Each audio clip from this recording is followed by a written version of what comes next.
दूसरी ये कि इस्लाम के हुकूमत का तस्वुर है क्या, तुम्हें आज तक ये भी नहीं पता। वही तस्वुर है जिस पर मौलवी चोट मार रहा है, इसलिए ये ख्याल कि हम अकीदे की हिफाजत कर रहे हैं, अमल की हमें परवाह कोई नहीं। हुकूमत कहते हैं हुकूमत आएगी तो हम अमल ठीक कर लेंगे, पहले मुल्क हमारे सपुर्द करो, तो अपना अमल है क्या जो तुम्हारे सपुर्द मुल्क करो, अकल तुम्हारी क्या है, तुम्हें दुनिया के क्या आलम है। गंदे गलीज और ज़हनी तौर पर, जिस्मानी तौर पर, अखली तौर पर, इल्मी तौर पर इस लायक नहीं कि दुनिया में निकलो और दुनिया तुम्हारे एहतराम से देख सके,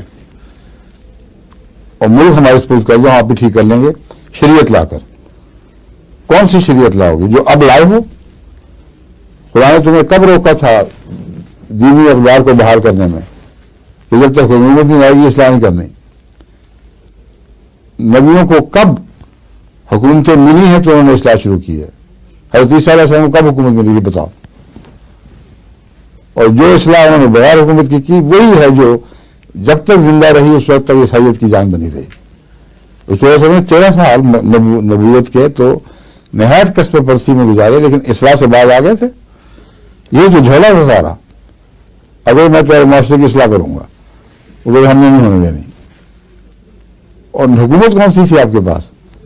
ये झूठ है मौलवी का, इतना खतरनाक इल्जाम है रसूलुल्लाह सल्लल्लाहु अलैहि वसल्लम पर, अंबिया साहब का पर, कि वो इसलिए इस्लाह कर रहे थे कि उनके हाथ में तलवार आ गई थी।